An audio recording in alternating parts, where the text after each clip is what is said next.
धार में बहुचर्चित Saint Teresa school की अरबों रुपए की जमीन का मामला पहुंचा लोकायुक्त। भूमाफियाओं में मची खलबली। नजूल राजस्व, नगरपालिका व रजिस्ट्रार कार्यालय शंका के दायरे में।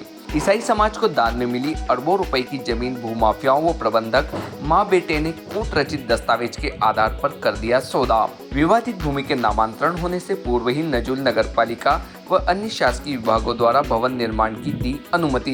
विवादित जमीन को एक ही विक्रय विलेख पर 14 लोगों को बेच दी, जो शंका के दायरे में है। धार की बहुचर्चित अरबों रुपए की सेंट टेरेसा जमीन का मामला लोकायुक्त पहुंचा।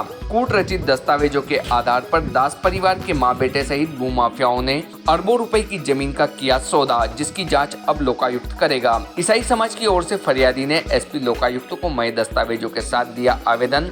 राजस्व, नजूल नगरपालिका व रजिस्ट्रार ऑफिस पर हो सकती है बड़ी कार्रवाई। धारा 420, 467, 468, 471 व 120B आपराधिक षड्यंत्र, कूट रचित दस्तावेज तैयार करना व करने वालों पर हो सकता है प्रकरण दर्ज। आपको बता दें कि धार की प्राइम लोकेशन पर स्थित सेंट टेरेसा स्कूल की जमीन, जिसकी वर्तमान बाजार मूल्य अरबों रुपए है, जिसका भूमाफियाओं ने सौदा कर 14 लोगों में बंटवारा कर दिया। इस विवादित जमीन पर आलीशान कोठियों का शिकायतों के बाद भी निर्माण कार्य हो गया। इस विवादित भूमि को लेकर पिछले दिनों पुलिस व जिला प्रशासन को मई दस्तावेजों के साथ आवेदन देकर दोषियों के खिलाफ आपराधिक मामला दर्ज करने का आग्रह किया गया है।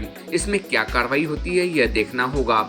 इस मामले की गंभीरता से देखते हुए विवादित जमीन के मालिक बने बैठे सुधीर पीटर दास ने समाचार पत्र में जाहिर सूचना प्रकाशित कर उक्त भूमि के सौदों से अपना पल्ला झाड़ लिया, जबकि सुधीर दास ने उक्त भूमि की रजिस्ट्री क्रेता के पक्ष में कराई है। अब देखना होगा कि अरबों रुपए की यह विवादित जमीन पर क्या कार्रवाई होती है। यदि विवादित अरबों रुपए की जमीन की निष्पक्ष जाँच होगी तो और भी कई चौंकाने वाले तथ्य उजागर होंगे तथा जिले में भूमाफियाओं पर अब तक की सबसे बड़ी कार्रवाई होगी। भारतीय न्यूज के लिए धार से साबिर खान, FM की विशेष रिपोर्ट।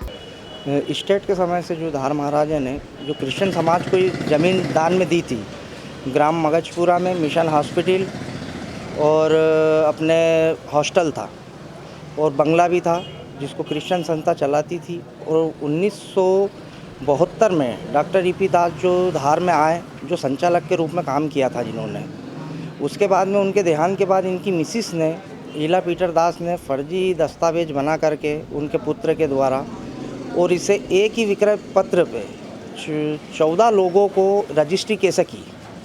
इसमें धार के अधिकतर डिपार्टमेंट जो हैं वो मिले हुए हैं और मिलजुल करके इस षड्यंत्र को अंजाम दिया गया है, जिसकी शिकायत हमने लोकायुक्त इंदौर में की है और वो जल्दी ही कार्रवाई इस पर स्टार्ट होगी। आकाश बेंजामिन।